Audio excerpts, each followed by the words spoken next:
The radiator in 4B was making that sound again.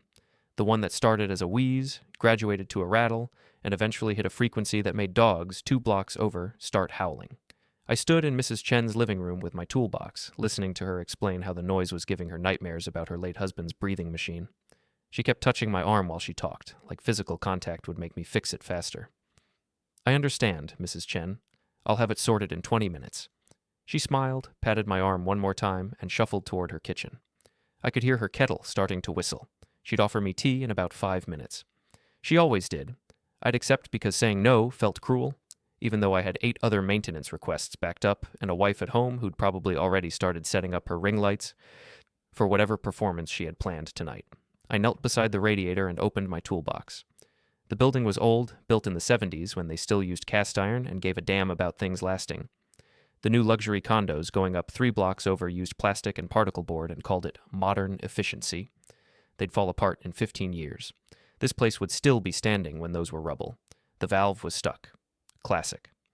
I grabbed my wrench and started working it loose, listening to Mrs. Chen hum something in Mandarin while she made her tea. The building had sounds, layers of them. You learned to read them like a language after a few years as superintendent. The groan of the elevator cables meant someone was heading to the 8th floor. The particular echo of footsteps in the north stairwell meant teenagers sneaking up to the roof to smoke. The sharp click of heels on tile in the lobby meant Tessa was either coming or going, probably with her phone out, probably filming. My wife, Tessa Grant. Tessa goes live to her 12,000 Instagram followers. Lifestyle influencer, professional drama queen, amateur narcissist, expert at making everything about her while pretending to be relatable. The valve came loose. I adjusted the pressure, tightened everything back up, and waited. The wheeze faded. The rattle stopped. Silence. Perfect. Fixed, I called toward the kitchen. Mrs. Chen appeared with 2 cups of tea on a tray, beaming like I just performed surgery. You're so good at this, Eli. Your wife is lucky. I took the cup. Thank you, Mrs. Chen. When I was young, a man who could fix things was very attractive, very valuable. She sipped her tea, watching me with eyes that had seen about 70 years of humanity's bullshit. Does she appreciate you? She appreciates a lot of things, I said, which was technically true. Brand deals, follower counts, the perfect lighting angle. Me? Not so much. Mrs. Chen made a small noise in her throat that could have meant anything. I finished my tea, made small talk about her grandson's college plans, and collected my toolbox. 6 more stops before I could head back to my own apartment. The Johnsons in 7A had a leaking faucet. Mr. Patterson in 2C reported flickering lights. The Delgados in 6B needed their garbage disposal looked at. Standard day, standard life. I was in the basement checking the main water line when my phone buzzed. Text from Tessa. Need you home by 7. Important. I checked my watch. 6:15. Technically, I could finish the Delgado job and still make it. Technically. But something about the way she phrased it made my spine tingle. That particular word choice. Important. Not, I need to talk, or we should discuss something. Important. Capital I. The kind of important that involved an audience. I texted back, I'll be there. No response. She was probably already setting up. Ring lights, phone mount, maybe that new backdrop she'd mentioned last week, the one that cost $200 and looked exactly like our wall, but better for content. I finished the waterline inspection, made notes for a follow-up repair that could wait until tomorrow, and headed back to the ground floor. Marlo was at the security desk, watching 3 monitors showing different angles of the lobby, parking garage, and rear entrance. She'd worked building security for 12 years, ex-military, no nonsense. We had history. She'd helped me through some dark months after my dad died, back when I'd first taken this job. Heading up? She asked without looking away from the monitors. Yeah, Tessa summoned me. Now she looked. That sounds ominous. Everything with Tessa sounds ominous. I set my toolbox down next to the desk. Do me a favor. Keep an eye on the feed from the 8th floor hallway tonight. Her eyebrows went up. Expecting trouble? Expecting performance art. Sometimes it's hard to tell the difference, she snorted. You want me to record it? The system does that automatically, right? Sure does. 30-day rolling archive. She leaned back in her chair, studying my face. You okay, Eli? Define okay. Fair point. She turned back to her monitors. Shout if you need backup. I took the elevator to the 8th floor. Our apartment was at the end of the hall. 8G. I could hear music through the door. Something pop and upbeat. the kind of song that got stuck in your head like a virus. I stood there for a moment, key in hand, listening. Tessa's voice drifted through, talking to herself, or to her phone, or to the invisible audience she carried everywhere like a ghost she couldn't exorcise. I unlocked the door and stepped inside. She'd rearranged the living room. The couch was pushed back against the wall. 2 ring lights flanked her phone, which was mounted on a tripod at chest height. She wore jeans and a cropped t-shirt that showed exactly enough midriff to be authentic but cute. Her hair was perfect. Her makeup was perfect. Everything was perfect except the expression on her face when she saw me. "You're late," she said. I checked my watch. 6:58. "I'm 2 minutes early." I said 7. "You should have been here at 6:30 to prepare." "Prepare for what?" She smiled. It wasn't a good smile. It was the smile she used when she was about to do something she thought was clever and empowering and completely justified. The smile that meant she'd already decided how the story would go, and I was just a supporting character who hadn't read the script yet. "You'll see," she said. "Sit down." "Tessa?" "Sit down." I sat. The couch was uncomfortable, pushed against the wall like this, too far from the coffee table, at a weird angle to the TV. Everything in the room was positioned for her phone's camera. I was set dressing. She fussed with her lights for another minute, adjusted her phone, checked her hair in the camera preview. The music was still playing. Some singer warbling about being free and finding herself and not apologizing for who she was. Tessa hummed along, swaying slightly, getting into character. Then she stopped the music, took a breath, smiled at her phone, and went live. "Hey guys!" Her voice jumped up half an octave, hitting that particular frequency influencers used. Friendly but exciting, relatable but aspirational, fake as plastic fruit.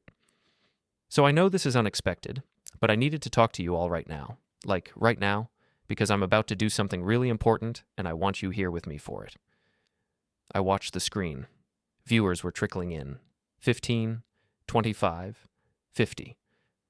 Little hearts floated up the side. Comments started rolling. "What's happening?" "OMG, Tessa, you look amazing." "Are you okay? Is this about what you posted earlier?" She let the anticipation build.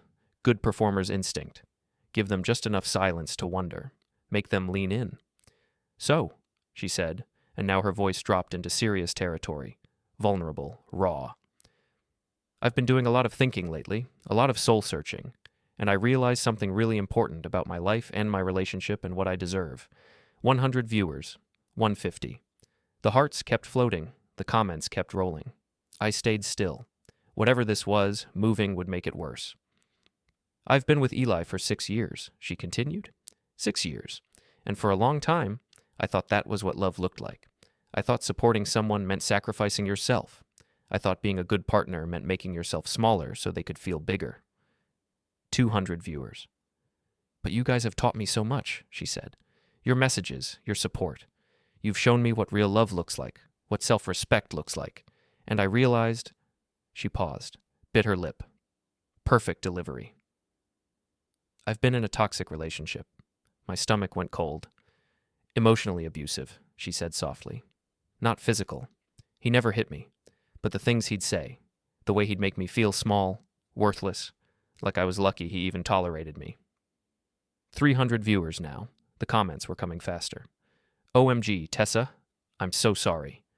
You deserve better, Queen. Leave him? Stay strong." She wiped her eye. No tears, but the gesture was enough. "So tonight, I'm taking my power back, right here, right now, with all of you watching.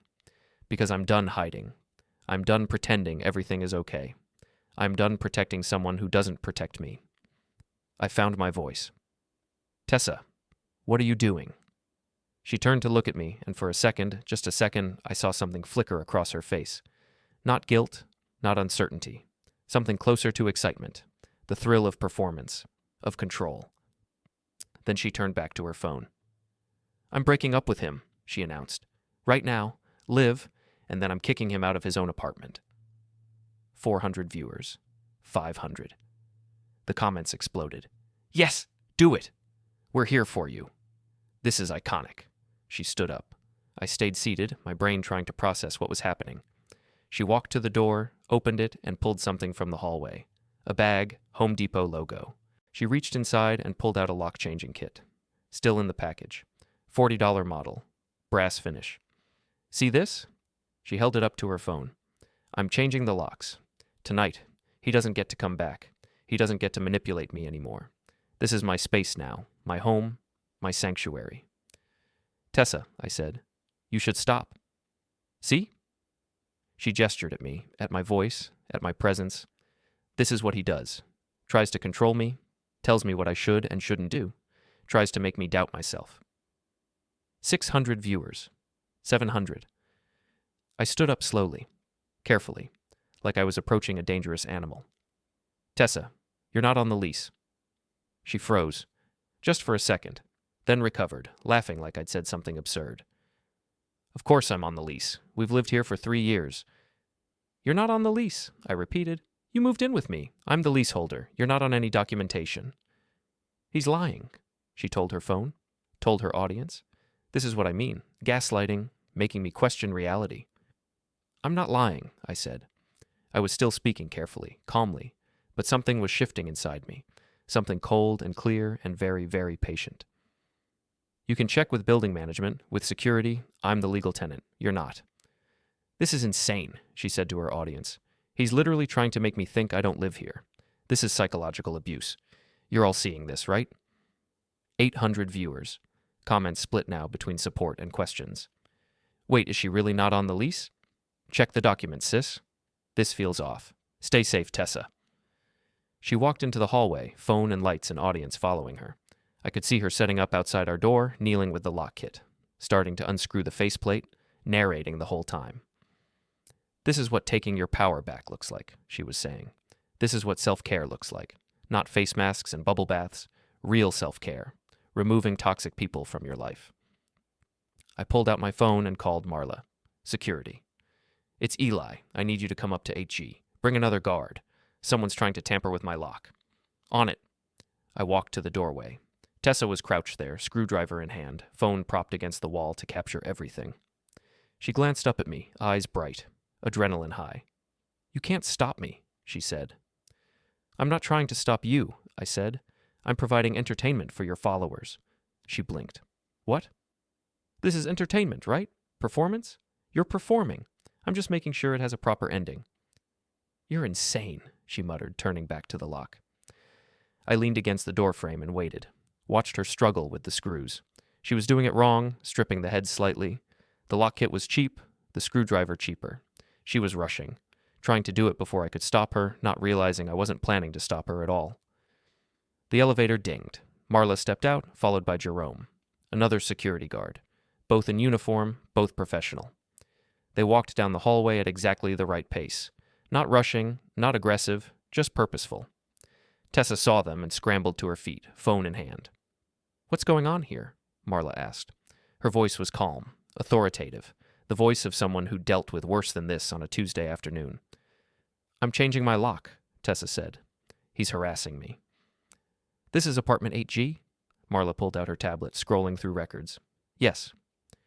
And you're Tessa Grant? Yes. Marla nodded slowly, checked her screen. Ma'am, I'm going to need you to step away from the door. Excuse me? You're not listed on the lease for this unit. The legal tenant is Eli Grant. You don't have authorization to modify the locks. 1,000 viewers now. The comments were chaos. What? OMG. She's not on the lease? This is wild. Did she really not know? Tessa's face went through several expressions in quick succession. Confusion, anger, panic. She turned to her phone, to her audience, trying to regain control of the narrative. They're lying. This is part of the system protecting abusers. They won't even... Ma'am. Marla's voice got quieter, which somehow made it more commanding. I need you to stop tampering with building property and step away from the door. If you refuse, I'll have to call the police and report vandalism and trespassing.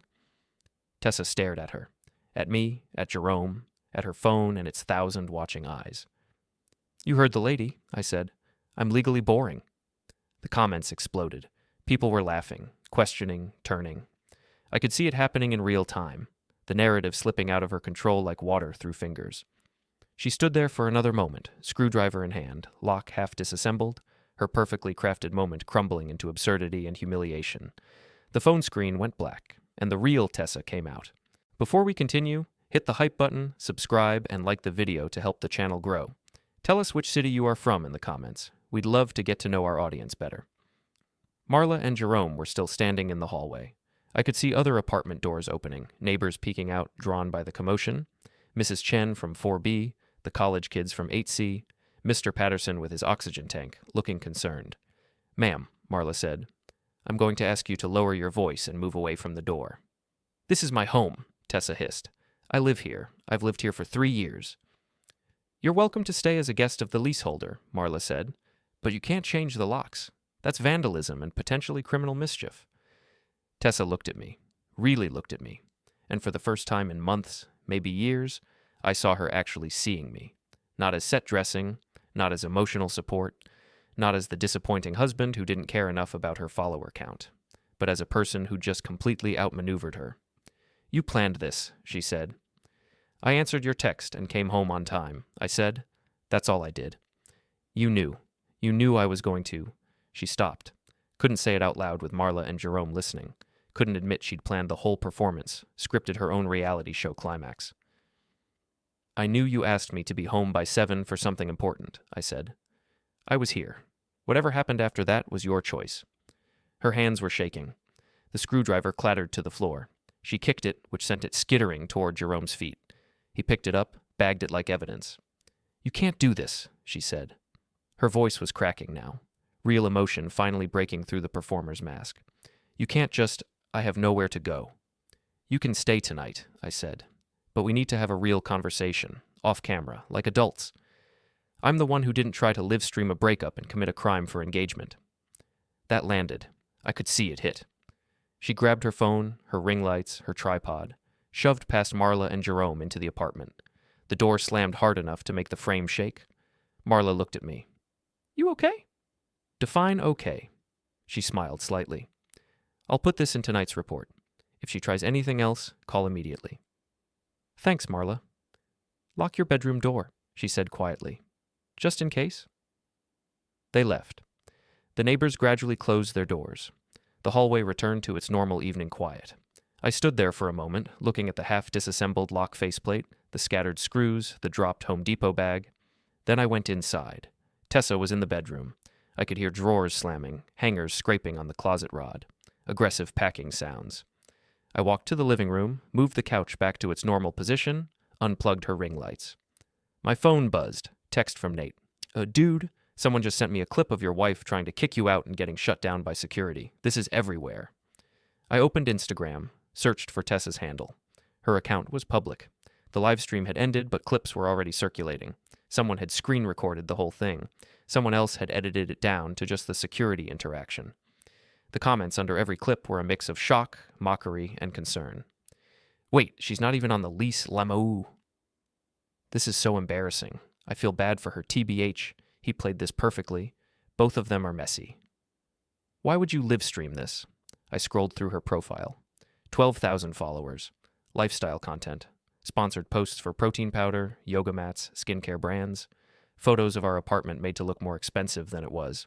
Photos of her in carefully curated outfits. Photos of smoothies and coffee and books she'd probably never read.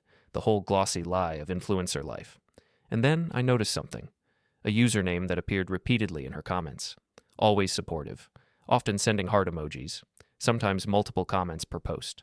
The username was D Shorefit. I clicked on it. Dylan Shore, mid-30s, gym owner, fitness entrepreneur according to his bio. Photos of him lifting weights, flexing, posing with protein shakes. Photos of his gym, Shoreline Fitness. Photos of a luxury car, probably leased. Photos that screamed, "Look at me, I'm successful, I'm alpha, I'm the guy you want to be." And photos with Tessa. Not recent ones. Nothing on the main grid. But I scrolled through his tagged photos and found them.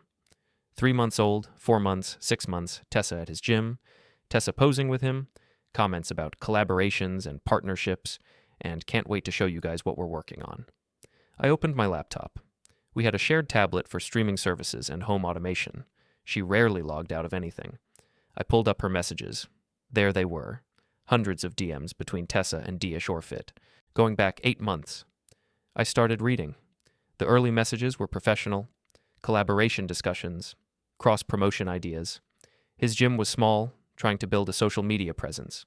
Her follower count was bigger. They could help each other. Then they got friendlier. Compliments, inside jokes, long conversations about nothing important. Then they got intimate. That's not the point. The point is what came after. The planning, the strategy. Tessa, I can't just leave him. I'd look like the bad guy. Dylan, you need a narrative, something that makes you sympathetic. Tessa, like what? Dylan, paint him as toxic. Not abusive, can't go that far without proof, but toxic, unsupportive, holding you back. Tessa, but he's not. He literally fixes everything in this building and never complains. Dylan, doesn't matter what's true. Matters what people believe. You control your story. I kept scrolling. Tessa, what if he fights back? Dylan, he won't. Guys like that never do. They're too nice, too passive. You walk all over them and they just take it. Tessa, I'm scared. Dylan, I've got you. Once you're out, you move in here. We go public. Your followers will eat it up. Strong woman leaving toxic relationship, finding real love. You'll gain 5,000 followers in a week. Tessa, what about sponsors? Dylan, I'm working on something. Big supplement brand. They want authentic stories, drama, realness. If you play this right, it could be a major deal. I sat back, stared at the screen. They hadn't just been having an affair.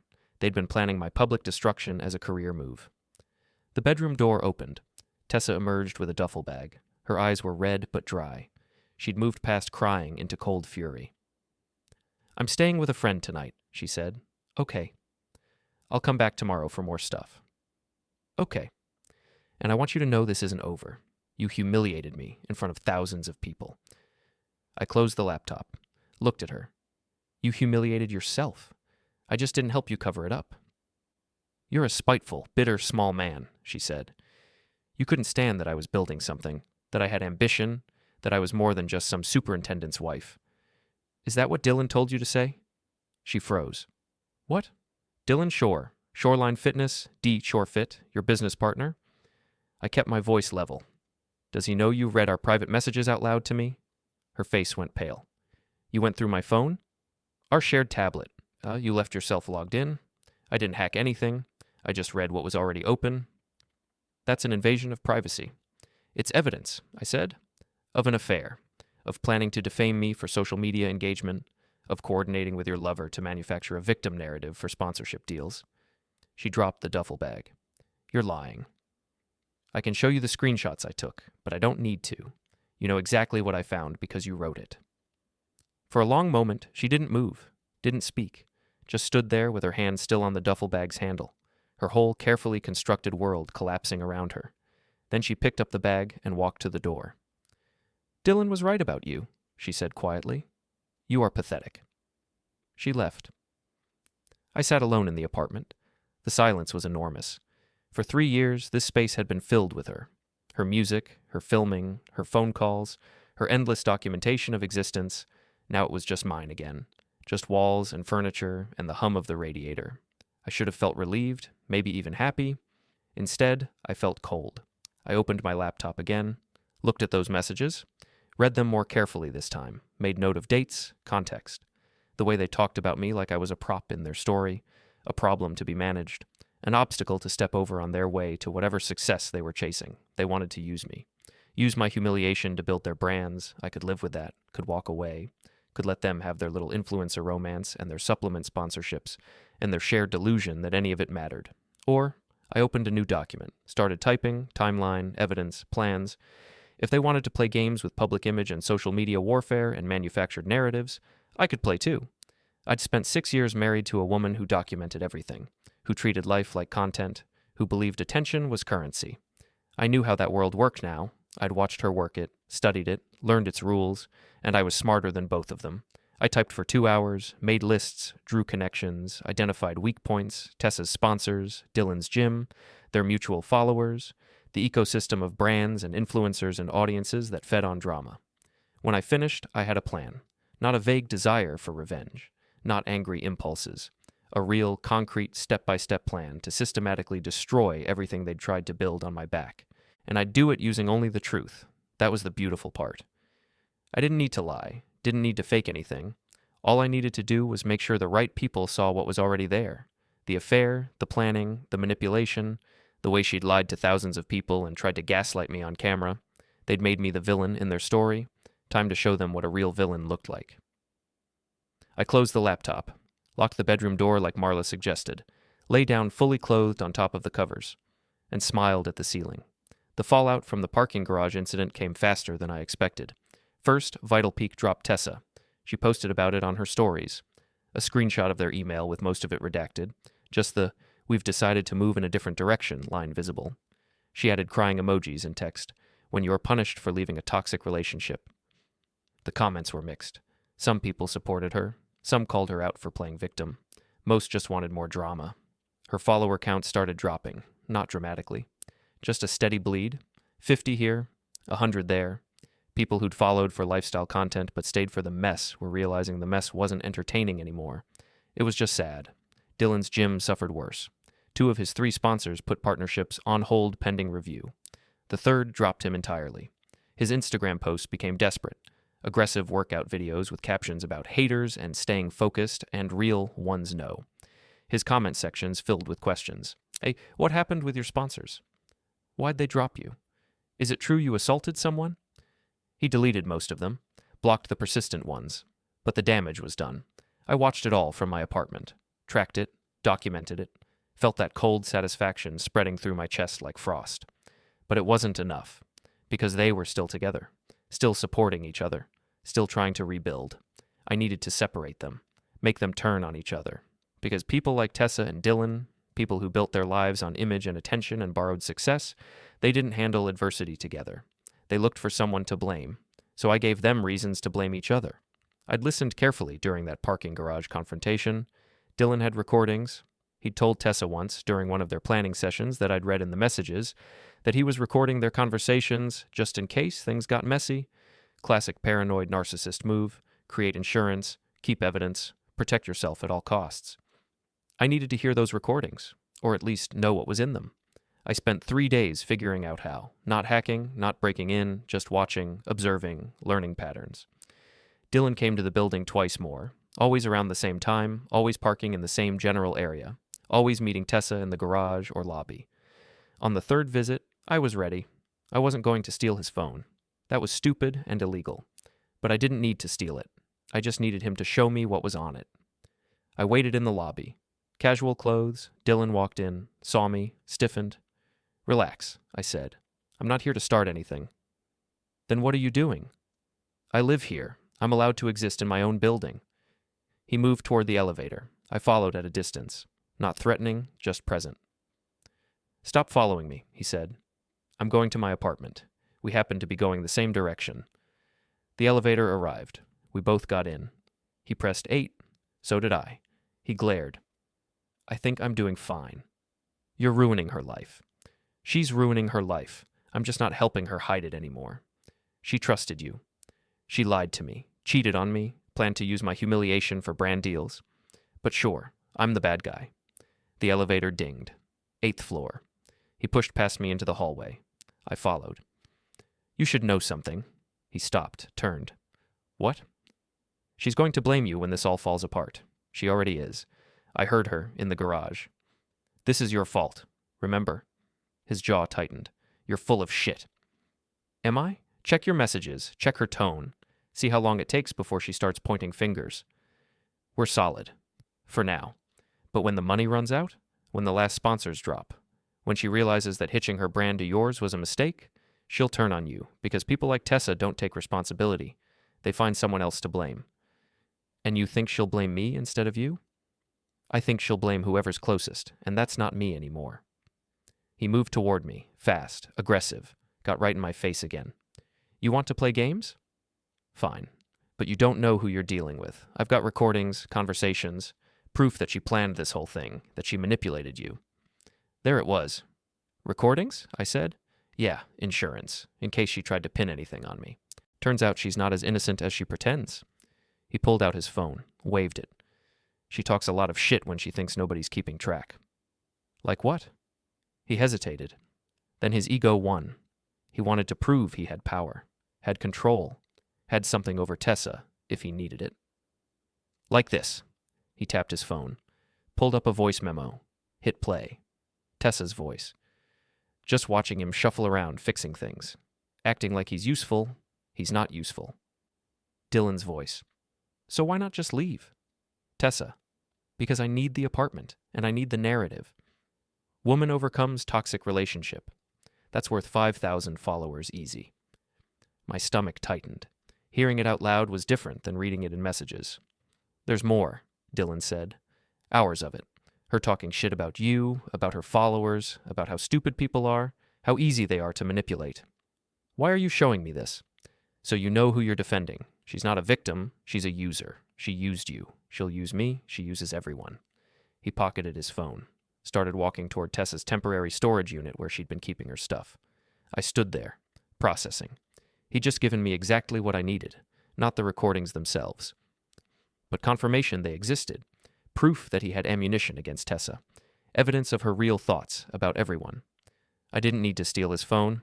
I just needed to make sure Tessa knew those recordings existed and that Dylan might not keep them private forever. 2 days later, I created another anonymous account, this time on Twitter. Sent a message to Tessa's DMs. You should ask Dylan what he's been recording and why. That was it. No details, no threats, just enough to plant suspicion. Then I created a different account, sent a message to Dylan. Tessa is planning to go public with screenshots of your messages planning the breakup. Thought you should know. 2 seeds. 2 paranoid people. 1 inevitable explosion.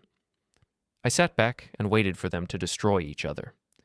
The explosion came at the Joyland Boardwalk event. I'd found out about it 3 weeks earlier. Tessa had posted promotional content.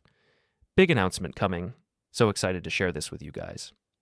And then revealed a partnership with Shoreline Fitness for a Meet and Move event.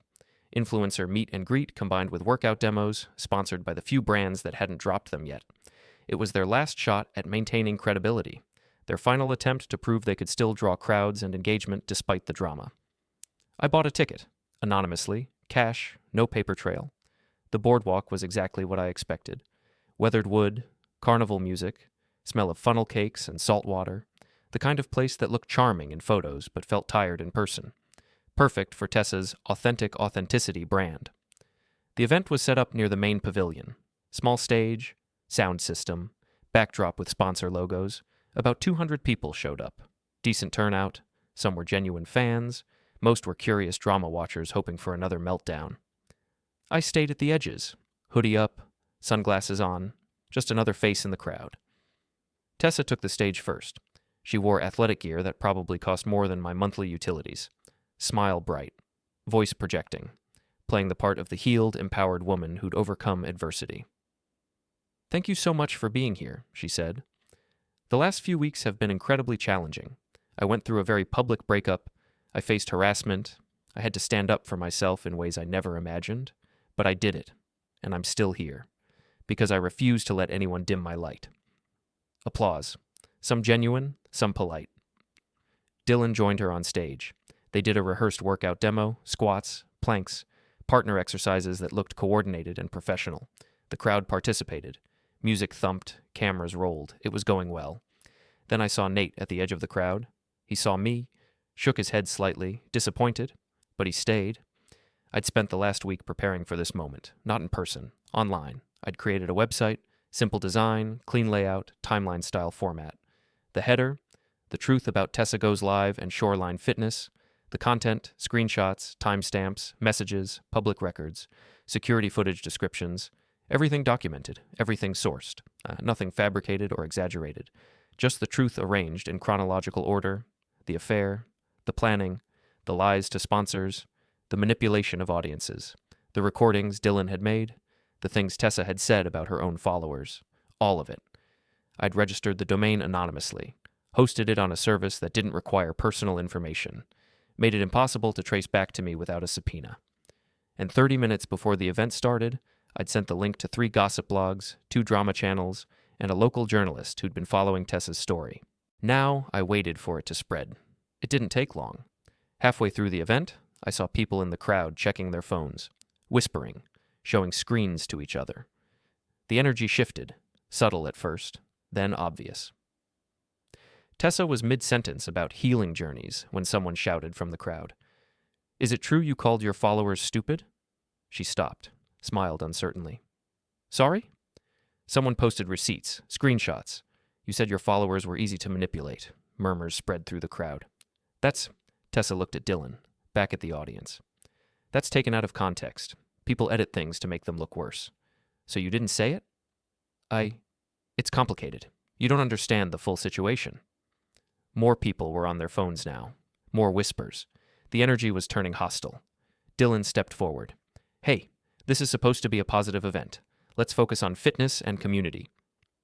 Did you record Tessa planning the breakup? Someone else shouted. Dylan froze. There's a website. It has everything, messages, timeline, even mentions recordings you made. The crowd was buzzing now, excited, predatory. Tessa turned to Dylan. What recordings? We should talk about this later. What recordings, Dylan? It's not what it sounds like. You recorded me? The sponsor representatives standing near the stage were on their phones, making calls, looking concerned.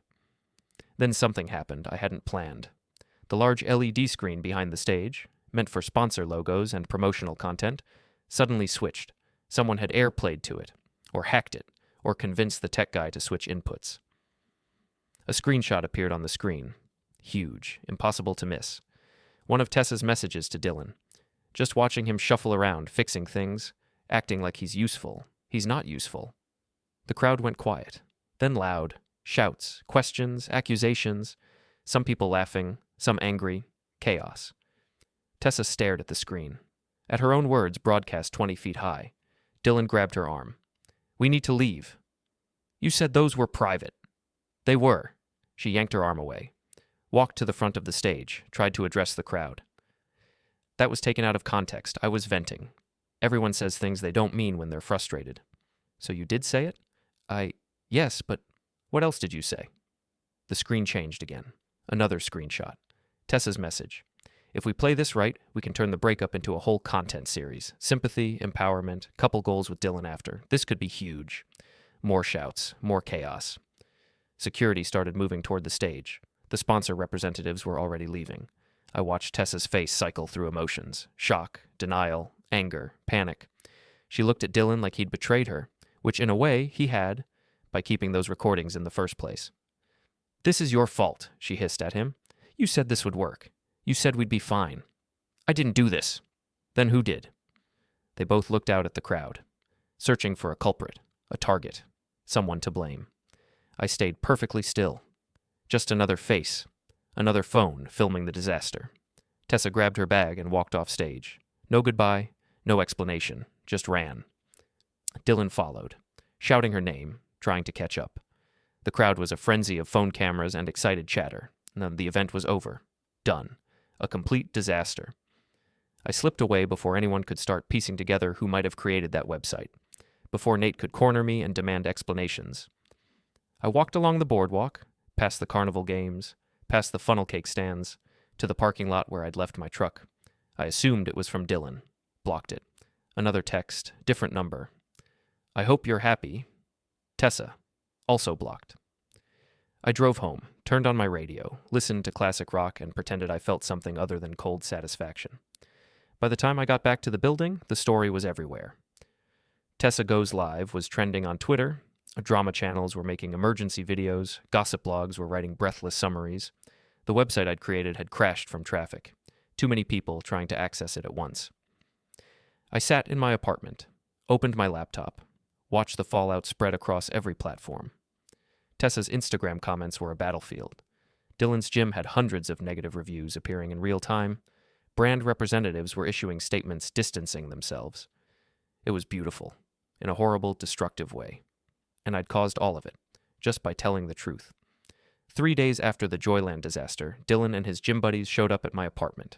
It was late, almost midnight. I was in bed, but not asleep. Too wired, too cold, too aware that what I'd started was far from finished. The doorbell rang, then pounding. I looked at my phone.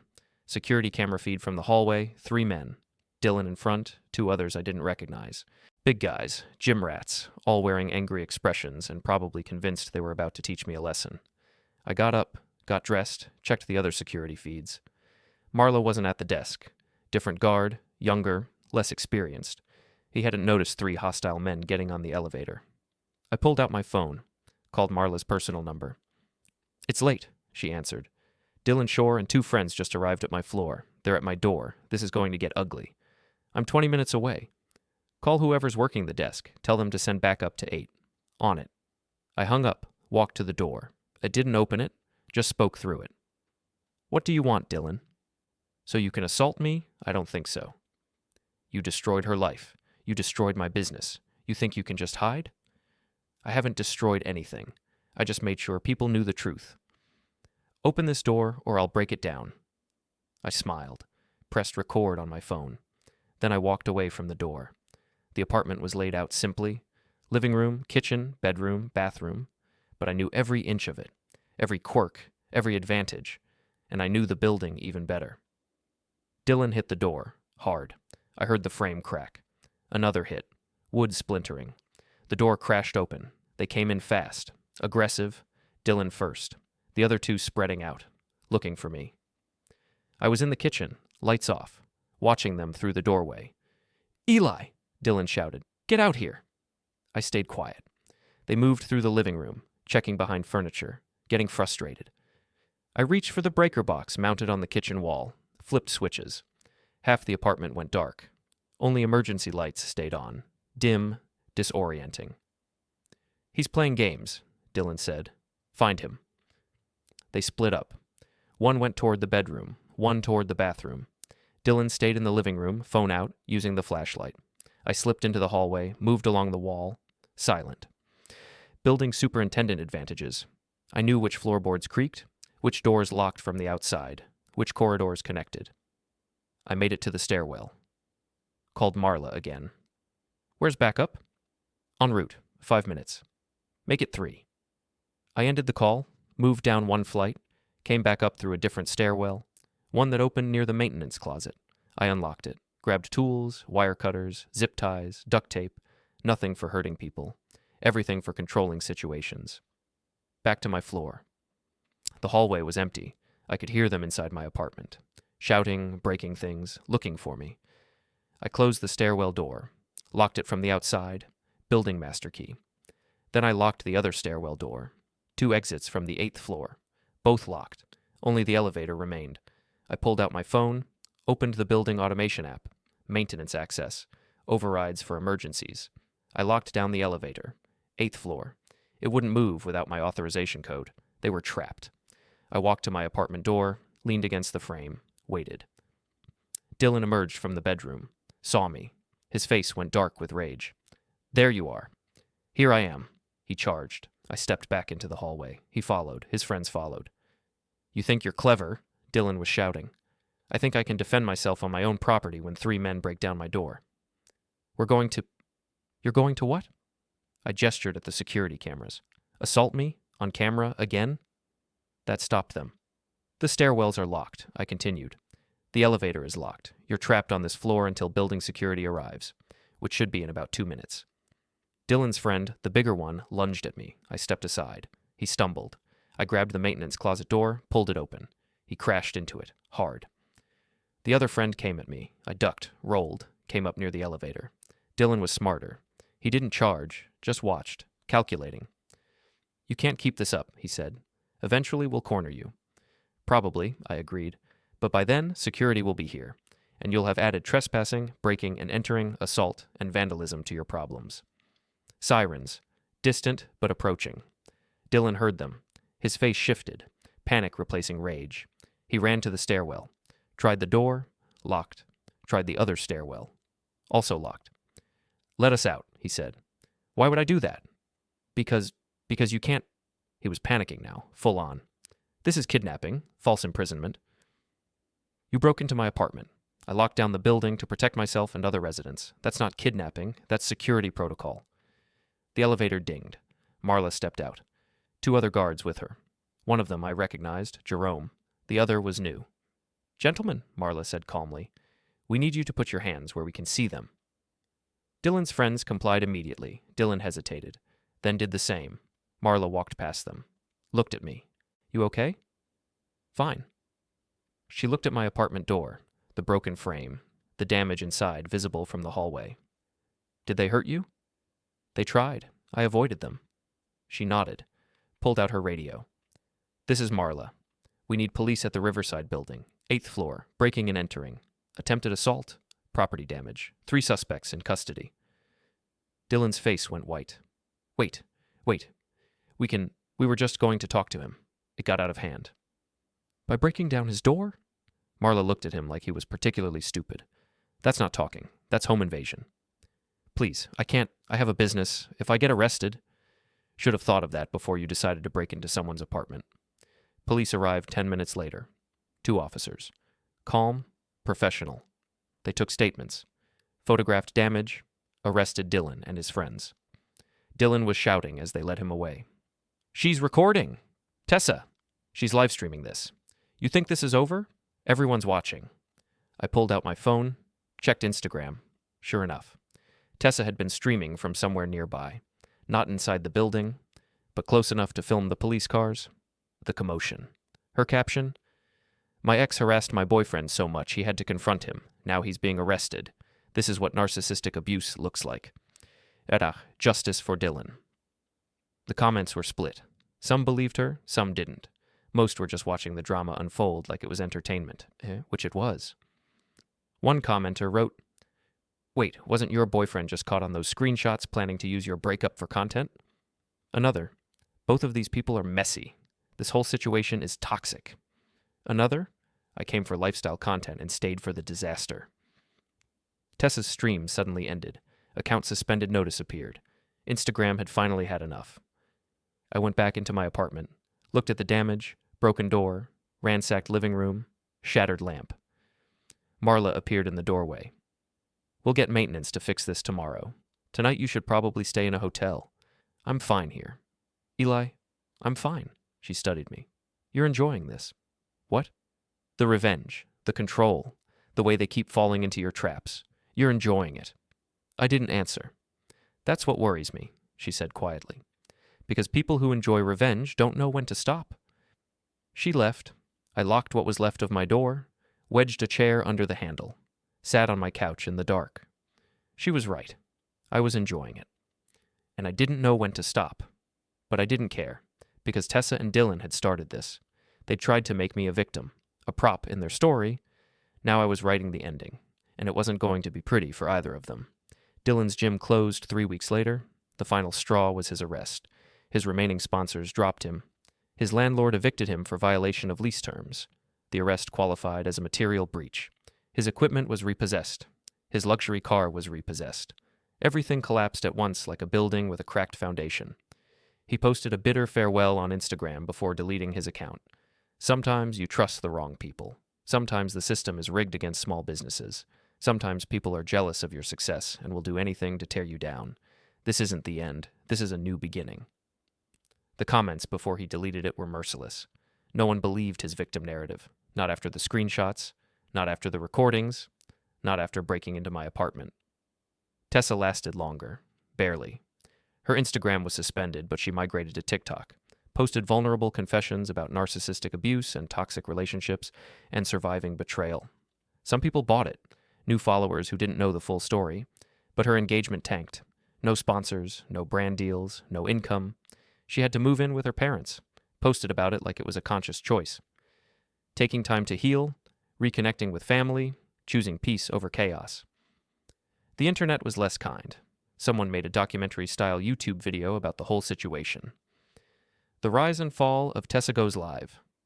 It got 2 million views in a week, and through it all, I watched. Documented.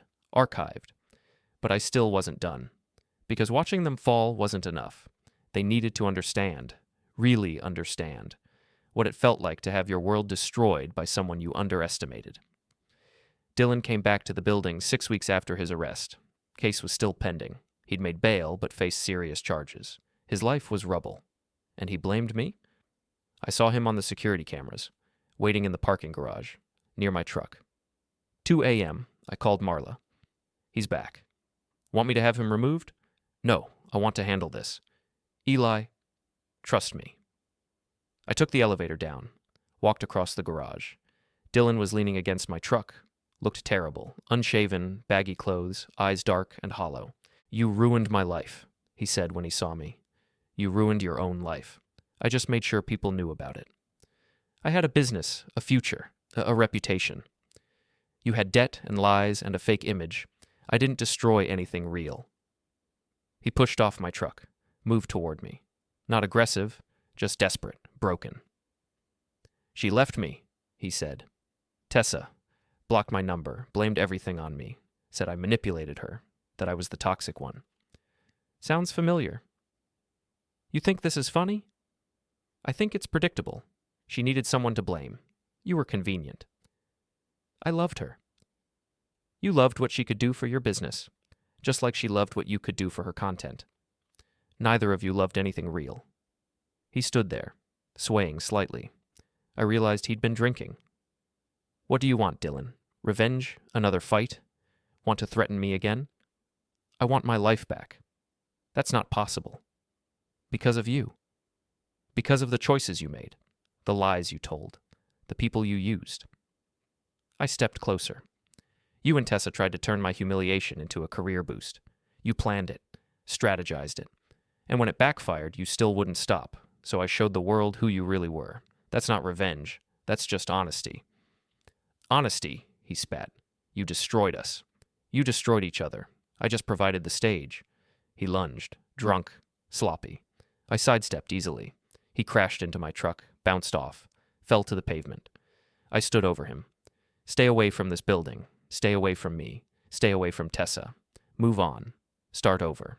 Become a better person. Or don't. But leave me out of it. I walked away, left him lying there, pathetic, broken, done. The elevator doors closed. I went back upstairs and felt nothing. That should have been the end, the final confrontation, the closure. But it wasn't. Because 2 days later, I got a message from Tessa. We need to talk, in person, alone. I stared at the text. Every instinct said no, said this was a trap, said she'd live stream it or record it or find some way to twist it into content. But curiosity won.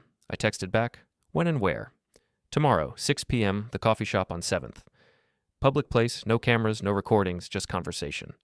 Fine. The next day, I arrived early. Sat in the back corner where I could see the entrance. Watched for hidden cameras, for friends positioned to film, for any sign of performance. Tessa arrived on time, alone. She looked different, tired, older.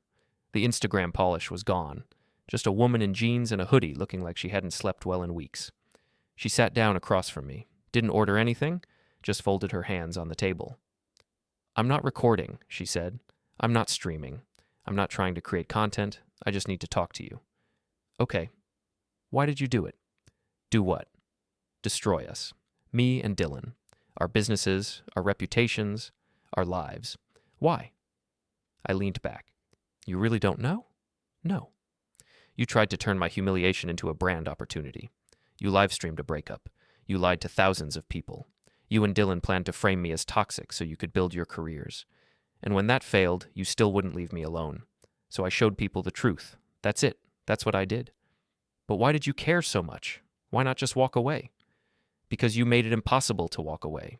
You were everywhere. Online, in my building, in my life. You turned everything into content, into performance.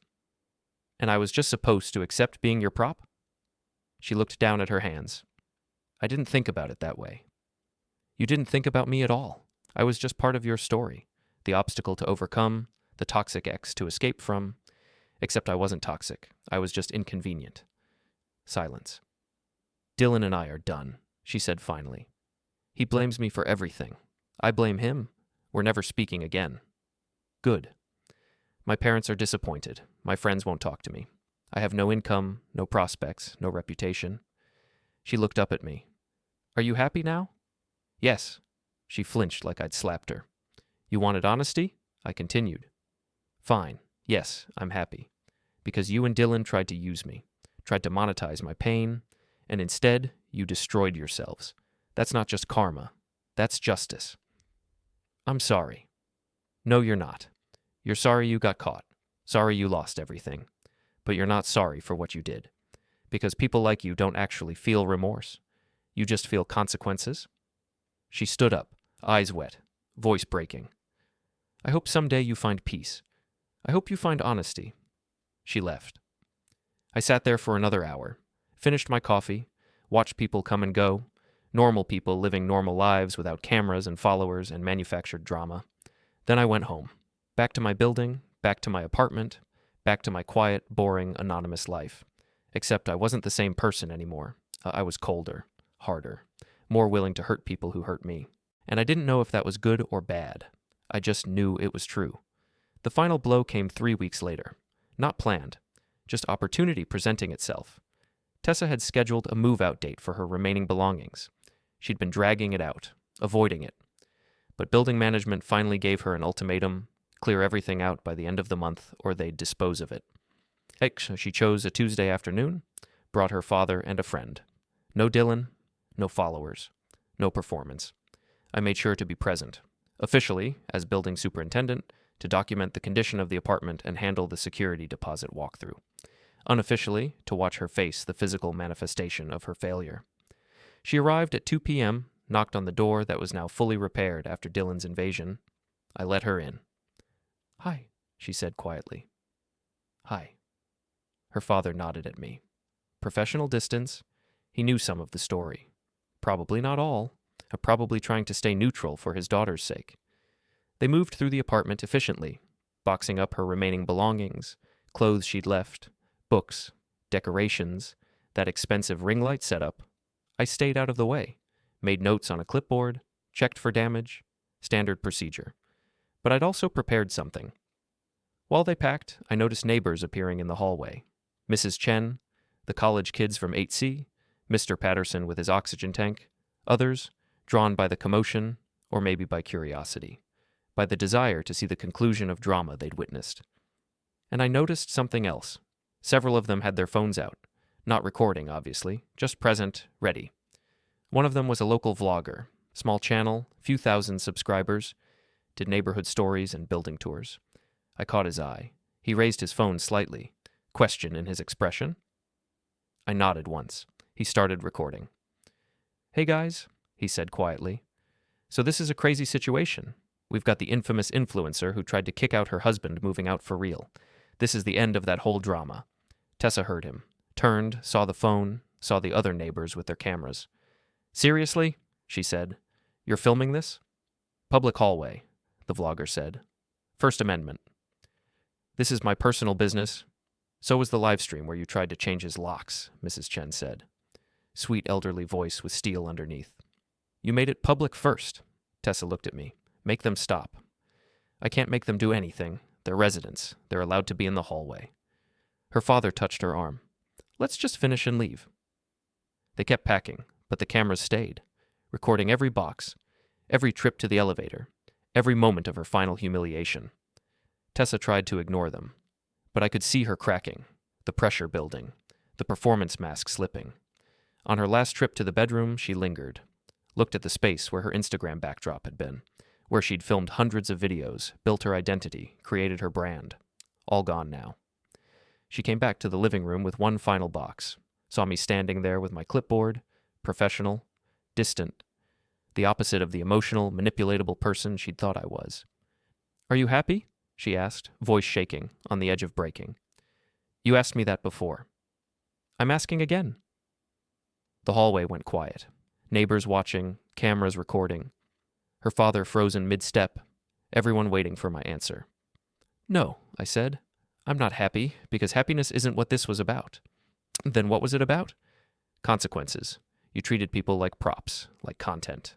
Like they didn't matter as long as you got your engagement. And when someone finally made you face consequences for that, you played victim, claimed abuse, lied to thousands of people. So no, I'm not happy. I'm just satisfied that you can't do that anymore." "I lost everything," she whispered. "So did I. You just didn't notice." "What did you lose? You still have your job, your apartment, my marriage, my trust, my ability to believe people are basically decent. You took those, and you did it while smiling for a camera and asking for sponsorships." She stared at me, really seeing me, maybe for the first time. "I'm sorry," she said finally. "I know. I mean it. I know, but it doesn't change anything." She picked up her box, walked toward the door. Her father and friend followed with their loads. At the threshold, she turned back one last time. "I hope you find peace someday. I hope you find honesty."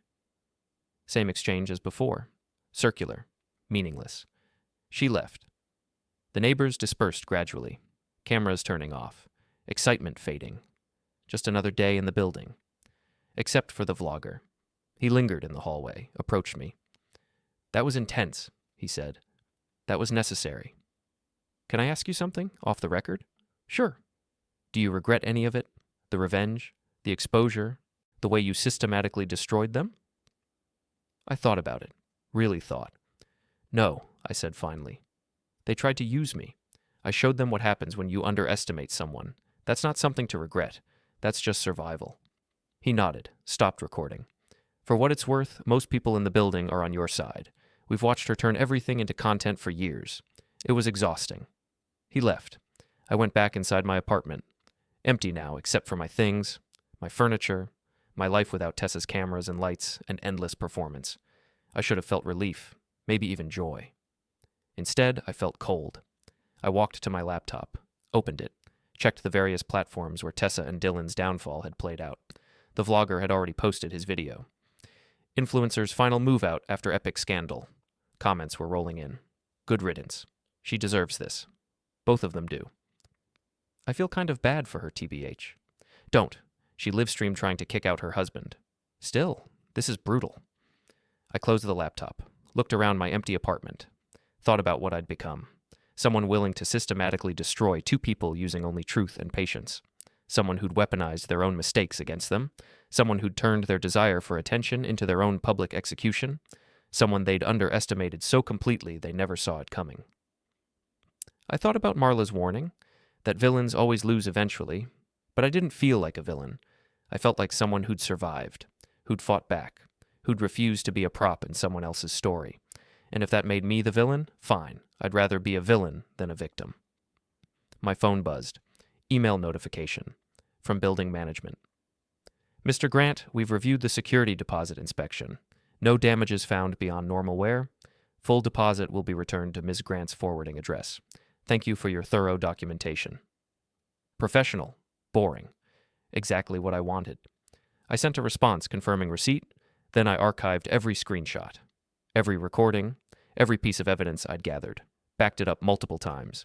Not because I planned to use it again, because I wanted to remember that I'd been underestimated, used, dismissed as pathetic and boring and easy to manipulate, and that I'd proven them wrong.